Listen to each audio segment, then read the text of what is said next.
Welcome dear students.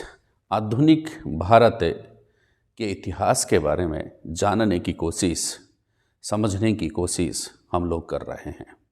पिछली class Bahadur Shah Zafar, Akbar द्वितीय आदि से संबंधित थी। बहादुर शाह जफ़र का शासनकाल 1837 से 1862 तक रहा। बर्मा की रंगून जेल में, जिसको अपन कहेंगे, 1862 में बहादुर शाह की मृत्यु हो गई। बहादुर शाह अंतिम मुगल बादशाह था। उसके बाद भारत में अनेक स्वतंत्र राज्यों का उदय हुआ। जो आज की क्लास में उन स्वतंत्र राज्यों के बारे में जानने के प्रयास की शुरुआत करेंगे। चैनल को अभी तक सब्सक्राइब नहीं किया तो चैनल को सब्सक्राइब कर लें और बेल आइकन को भी दबा दें। देखिए, बहादुर शाह जफ़र की मृत्यु के पश्चात भारत में अनेक स्वतंत्र राज्यों का उदय हुआ। इन स्वतंत्र राज्यों के बारे में बेसिक बातें पहले हम जानने की कोशिश करेंगे, उसके बाद थोड़ा सा गहन अध्ययन करेंगे। बेसिक बातें क्या है कि बंगाल जो था वह मुगल साम्राज्य से सबसे पहले स्वतंत्र होने वाला राज्य था। यानी कि भारत में मुगल जो साम्राज्य था उससे सबसे पहले जो स्वतंत्र हुआ उस राज्य का नाम था, कौन था भाई? बंगाल था। ध्यान रखना, बंगाल। आज भी बंगाल और केंद्र के बीच कुछ तनातनी होती रहती है, तो पहले भी ऐसा ही था। क्यों था भाई? मुगल कालीन जो सूबे थे, जब मुगल बादशाह राज करते थे दिल्ली में, तब जितने भी भारत के अन्य राज्य थे, सूबे थे, उनमें बंगाल सबसे धनी था। और बंगाल के जो भी सूबेदार थे, सूबों के सूबेदार थे, उनका केंद्रीय नेतृत्व से हमेशा ही विरोध होता रहा है और वो उनसे हमेशा ही उनका विद्रोह करते रहे हैं। किससे भाई? केंद्रीय सत्ता से, दिल्ली से। ठीक है, क्योंकि बंगाल स्वयं सबसे धनी सूबा था, सबसे धनी राज्य था। स्वतंत्र बंगाल राज्य की स्थापना जो है किसने की थी? मुर्शीद कुली खां ने की थी। बहुत बढ़िया प्रश्न बनता है कि बंगाल की स्थापना, स्वतंत्र बंगाल की स्थापना या स्वतंत्र बंगाल राज्य की स्थापना किसने की? मुर्शीद कुली खां ने की थी। किसने की थी? मुर्शीद कुली खां। पहला प्रश्न तो ये बन जाता है कि मुगल साम्राज्य के पतन के बाद, ठीक है, मुगल साम्राज्य के पतन के बाद जो 1526 में जिस मुगल साम्राज्य की स्थापना हुई और 1862 में जिस मुगल साम्राज्य का अंत हुआ बहादुर शाह द्वितीय की मृत्यु के साथ ही, उसके बाद भारत में जो स्वतंत्र राज्य बना जिसका नाम था, सबसे पहला राज्य बना बंगाल। बंगाल का जो शासक कौन था उस समय, किसने की थी स्वतंत्र राज्य बंगाल की स्थापना? तो आप बताएंगे मुर्शीद कुली खां ने की थी। मुर्शीद कुली खां। तो थोड़ा सा इंट्रोडक्शन मुर्शीद कुली खां का भी हो जाए ताकि जो भी प्रश्न बनते हैं वो अपने गलत नहीं हो। तो देखिए, मुर्शीद कुली खां की खास बातें क्या है कि मुर्शीद कुली खां को सन 1701 में औरंगजेब ने बंगाल का दीवान बनाया था। पहली लाइन ये है, सन 1701 में औरंगजेब ने बंगाल का दीवान बनाया था। किसको बनाया था भाई? मुर्शीद कुली खान को। कब बनाया था? 1701 में बनाया था। किसने बनाया था? औरंगजेब ने बनाया था। ये बात आप ध्यान में रखेंगे। फिर 1717 की अपन बात करें, फर्रुख सियर ने भी मुर्शीद कुली खां को बंगाल का सूबेदार बना दिया था। किसको बना दिया था? मुर्शीद कुली खां को। किसने? फर्रुख सियर ने। कब? 1717 में। वह बंगाल के साथ साथ बिहार व उड़ीसा का भी सूबेदार था। अपन ये कह सकते हैं कि मुर्शीद कुली खां जो था वह बंगाल, बिहार व उड़ीसा का सूबेदार था। ये बात आप ध्यान में रखेंगे। इसने किया क्या कि मुर्शीद कुली खां ने जो ढाका पहले राजधानी थी बंगाल की, उसके स्थान पर किसको? मकसूदाबाद को बंगाल की राजधानी बनाया। किसके स्थान पर? ढाका के स्थान पर। बंगाल की राजधानी ढाका के स्थान पर मकसूदाबाद किसने बनाई? तो आप बताएंगे मुर्शीद कुली खान ने बनाई। किसने बनाई भाई? मुर्शीद कुली खान ने बनाई। और उस मुर्शीद कुली खान जो था उसने मकसूदाबाद का नाम बदल दिया। और नाम बदल करके क्या नाम रख दिया, मुर्शिदाबाद। मतलब आप लोगों को ये पूछ ले कि किसको ढाका के स्थान पर किसको राजधानी बनाया था, ऑप्शन में मिले मकसूदाबाद, तो उसकी जगह अगर आपको याद के लिए भाई मकसूदाबाद को राजधानी बनाया था, लेकिन अगर मकसूदाबाद आपके ऑप्शन में नहीं हो तो मुर्शिदाबाद भी आप टिक लगा सकते हैं, उसको सही कर सकते हैं। मुर्शिदाबाद को इसने क्या मकसूदाबाद की राजधानी क्या कर दी थी, नाम बदल दिया था, नाम बदल दिया था और नाम बदल करके क्या रख दिया था, मुर्शिदाबाद। क्या रख दिया था बच्चा, मुर्शिदाबाद। ठीक है। और एक काम और किया उसने कि बंगाल में नई भू राजस्व व्यवस्था लागू की। बंगाल में नई भू राजस्व व्यवस्था लागू की, जिसके तहत तकावी ऋण व इजारेदारी प्रथा जो है उसको भी क्या दिया, इसने बढ़ावा दिया। ये बात आप ध्यान में रखेंगे। क्या खास बात होगी मुर्शिद कुली खां के बारे में, सन 1701 में औरंगजेब ने बंगाल का दीवान बनाया। सन 1717 में फर्रुखशियर ने बंगाल का सूबेदार बनाया। बंगाल, बिहार व उड़ीसा तीनों का सूबेदार मुर्शिद कुली खां था। इसने अपनी राजधानी ढाका के स्थान पर मकसूदाबाद रखी और मकसूदाबाद का नाम बदलकर क्या कर दिया, मुर्शिदाबाद कर दिया। ठीक है। इसके अलावा इसने नई भू राजस्व व्यवस्था बनाई और नई भू राजस्व व्यवस्था जो है उसके तहत तकावी ऋण व इजारेदारी प्रथा को बढ़ावा दिया। ये मुर्शिद अली खां की खास बातें थी, आप ध्यान में रखेंगे क्योंकि प्रश्न तो बनता है।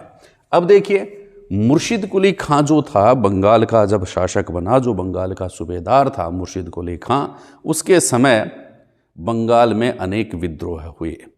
तो प्रश्न यहाँ से बनता है कि बंगाल में कुल कितने विद्रोह हुए, मुर्शिद कुली खां के समय बंगाल में कुल कितने विद्रोह हुए। तो आप बताएंगे मुर्शिद कुली खां के समय बंगाल में 3 विद्रोह हुए। ठीक है। अब प्रश्न भी यह भी बनता है कि किसने विद्रोह किया, प्रथम बार विद्रोह किसने किया, ठीक है, दूसरी बार विद्रोह किसने किया और तीसरी व अंतिम बार विद्रोह किसने किया। तो यहाँ पर भी संभावना अपने प्रश्न पूछे जाने की है।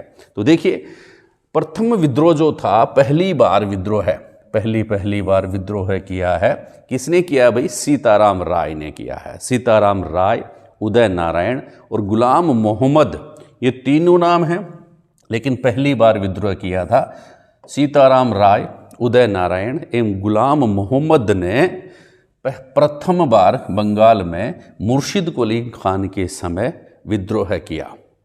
चलो बच्चा, अब दूसरा विद्रोह किसने किया, द्वितीय विद्रोह या दूसरा विद्रोह जो किया वह सुजात खान ने किया। दूसरा सुजात है, पहला सीताराम है, दूसरा सुजात है। सुजात खान ने विद्रोह किया, दूसरा विद्रोह मुर्शिद कुली खान के विरुद्ध।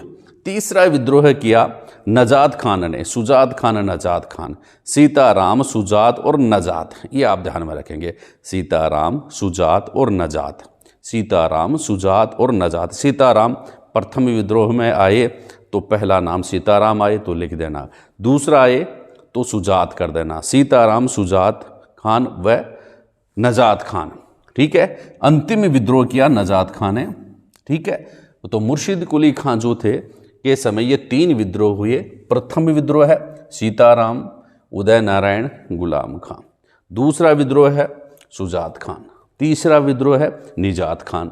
और विद्रोह करते करते अब मृत्यु का भी प्रश्न आ जाए तो जून 1727 ईस्वी में किसकी मृत्यु हो गई, मुर्शिद कुली खान की मृत्यु हो गई। बंगाल में मुर्शिद कुली खान प्रथम सूबेदार, प्रथम नवाब कहाँ का, बंगाल का बना। ठीक है। अब मुर्शिद कुली खान की 1727 में मृत्यु हो जाती है तो कुछ ना कुछ नए और उत्तराधिकारी बनकर के आ जाते हैं। तो मुर्शिद कुली खान की मृत्यु के बाद ये मैंने टॉपिक रखा है एग्जाम की दृष्टि से, ताकि अपन उसको एग्जाम की दृष्टि से अच्छी तरह से रीड कर सके, समझ सके, कंसेप्ट क्लियर कर सके। तो देखिए मुर्शिद कुली खान के बाद सुजाउद्दीन, जो मुर्शिद कुली खान का दामाद था, वह शासक बनता है, वह नवाब बनता है बंगाल का। और वह अयोग्य था, और उसमें प्रशासनिक अक्षमता थी, प्रशासनिक रूप से योग्य नहीं था भाई, अयोग्य था। और प्रशासनिक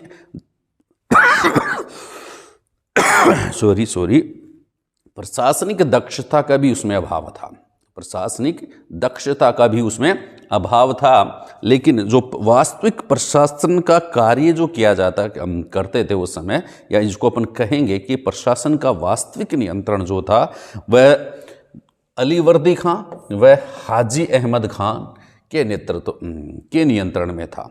अलीवर्दी खां व हाजी अहमद खां, अलीवर्दी खां हाजी अहमद खान के नेतृत्व में था, के नियंत्रण में था। अलीवर्दी खान जो था वो बाद में बंगाल का सबसे योग्य नवाब, या जिसको अपन कहेंगे अंतिम योग्य शासक साबित हुआ था। अलीवर्दी खान जो किसका वास्तविक नियंत्रण सुजाउद्दीन के समय अलीवर्दी खान के व हाजी अहमद खान के नियंत्रण में था। सुजाउद्दीन की मृत्यु 1739 में हो जाती है।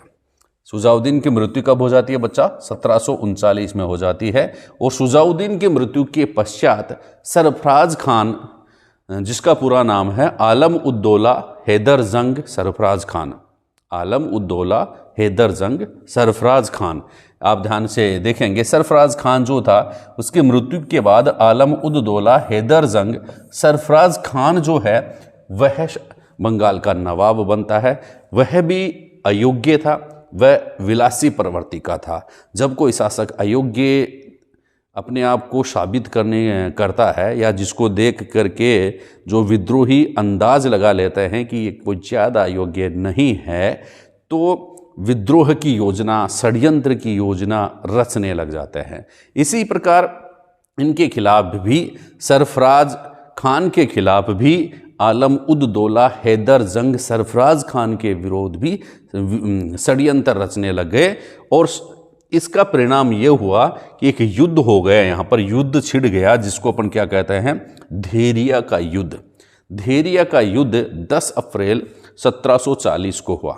10 अप्रैल 1740 को सरफराज खां व अलीवर्दी खां, ये दोनों अलीवर्दी खां, हाजी अहमद खान व एक और इनमें मिल जाता है, वह जगत का सेठ कहलाता है। तो अलीवर्दी खां, हाजी अहमद खां, जगत सेठ ने सरफराज खान के विरुद्ध षड्यंत्र रच लिया और धेरिया का युद्ध इनके बीच में हो गया 10 अप्रैल 1740 को, जिसके तहत अलीवर्दी खां जो है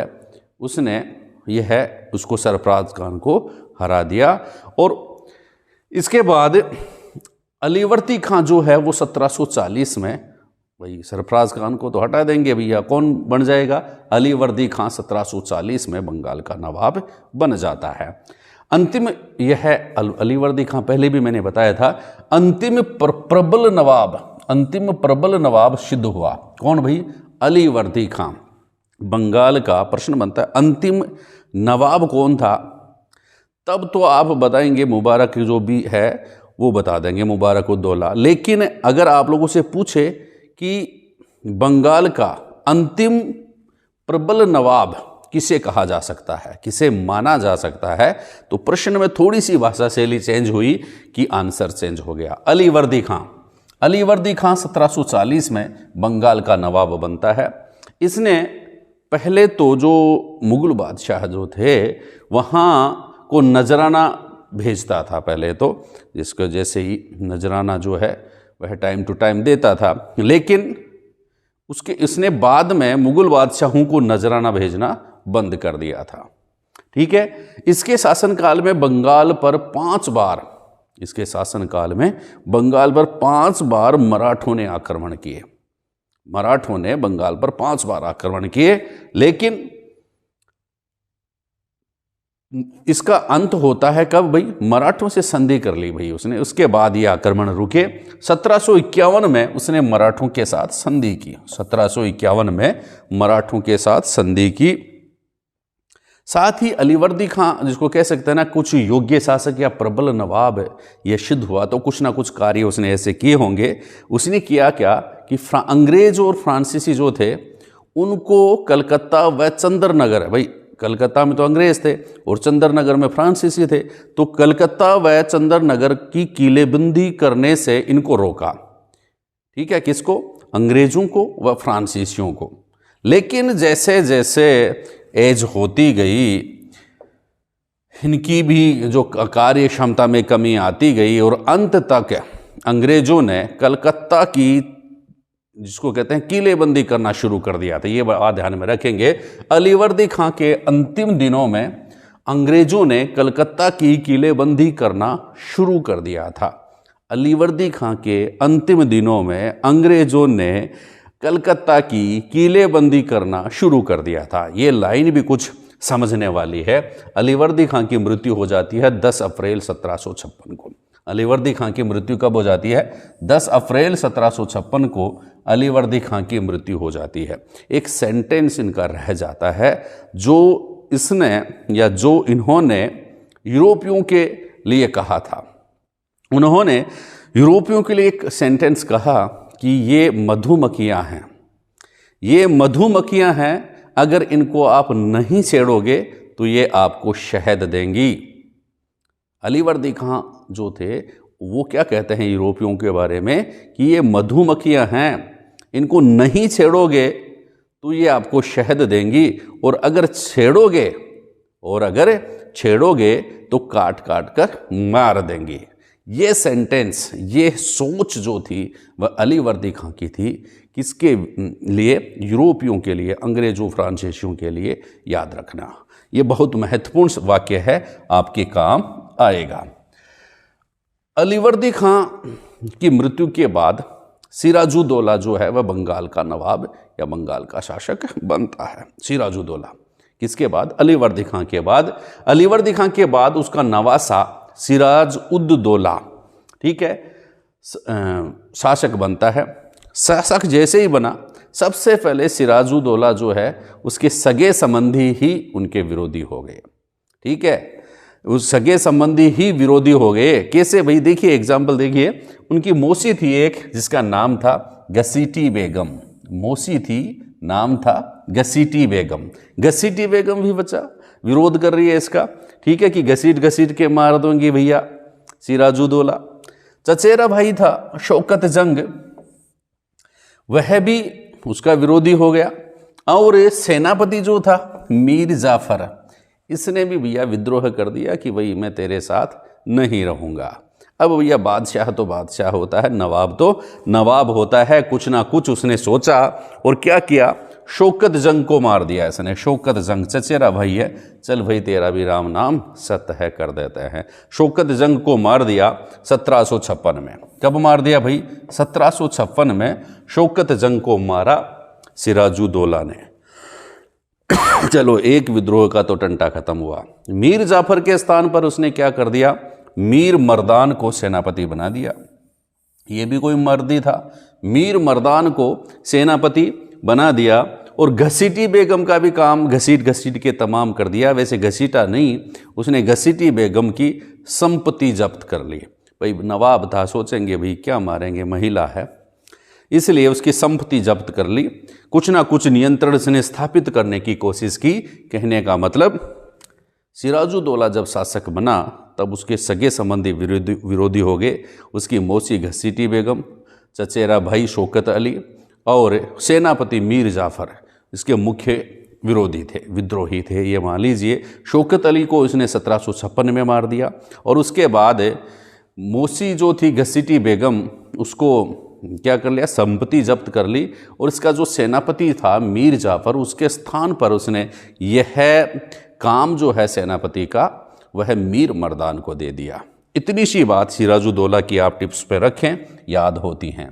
फिर देखिए प्लासी का युद्ध हो जाता है। बेचारा सिराजुद्दौला था, प्लासी का युद्ध होता है 23 जून 1757 को। डेट बहुत बार पूछ लेते हैं प्लासी के युद्ध की, इस पे फोकस रखना, याद रखना। वैसे सभी इंपॉर्टेंट बातें हैं, लेकिन ये प्लासी का युद्ध की डेट जो है यह ऑप्शन में मिल जाती है। काफ़ी युद्ध ऐसे होते हैं कई बार जिनकी जनरली डेट पूछते हैं, जनरली नहीं पूछते, लेकिन कुछ युद्ध ऐसे हैं जिनकी डेट के बारे में पूछ लेते हैं, जिनमें प्लासी का युद्ध भी एक है।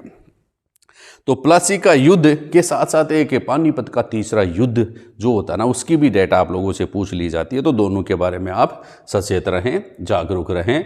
प्लासी का युद्ध 23 जून 1757 को हुआ, जिस युद्ध में अंग्रेजों ने सिराजुद्दौला को बुरी तरह से पराजित किया। सिराजुद्दौला की मृत्यु हो गई। बात समझ में आ गई। सिराजुद्दौला की मृत्यु के पश्चात अंग्रेजों ने मीर जाफर, यही तो विरोधी था, मीर जाफर को बंगाल का नवाब बना दिया। भैया चलो बन जा मीर जाफर। लेकिन जब नवाब खुद बनता है, जब कोई नवाब खुद बनता है तो उसका कॉन्फिडेंस अलग लेवल का होता है, वह उस अलग मुकाम पे होता है, वो उस डिसीजन लेने में उनका कॉन्फिडेंस झलकता है। लेकिन जब नवाब कठपुतली होता है तो उसके निर्णयों में खोखलापन नजर आता है। ये एकदम क्लियर बात है। नवाब चाहे कोई भी हो, अगर बने तो अपने दम पर बने। कठपुतली नवाब कभी विकास नहीं कर सकता है। ये बात आप ध्यान में रखेंगे।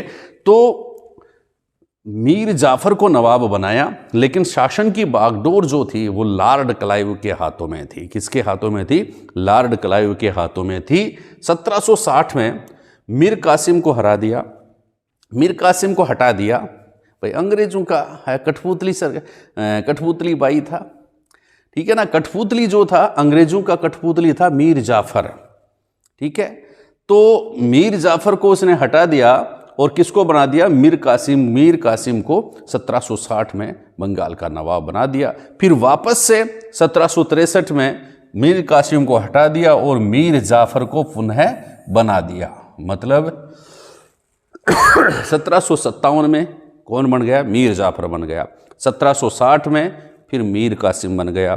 फिर 1763 में 3 का साल का अंतर है, मीर जाफर को बना दिया। अब होता क्या है आगे? इसके बाद कुछ छोटे छोटे शासक बनते हैं। मीर जाफर का पुत्र जो है नजम उद्दौला, मीर जाफर का पुत्र शासक बनता है या नवाब बनता है। उसके बाद सैफुद्दौला नवाब बनता है और फिर मुबारकुद्दौला अपन कह सकते हैं, मुबारकुद्दौला शासक बनता है। आप लोगों से पूछ ले बंगाल का अंतिम नवाब कौन था, आपका आंसर मुबारक हो तुमको, है ना।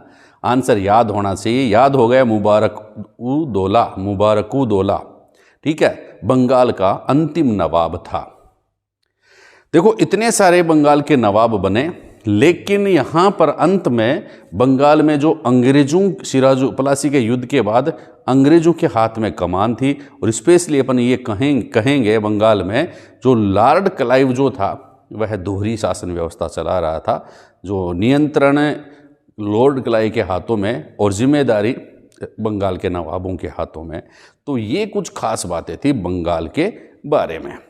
अवध के बारे में अगला जो राज्य स्वतंत्र राज्य का उदय हुआ था वह अवध था। लेकिन अगली क्लास में हम इसके बारे में आप लोगों के साथ चर्चा करेंगे, कुछ पढ़ेंगे, कुछ जानेंगे, कुछ समझेंगे और एग्ज़ाम में आएंगे तो सही आंसर हम टिक लगाएंगे। इसी आशा के साथ आप पढ़ते रहें, आगे बढ़ते रहें। थैंक यू, धन्यवाद।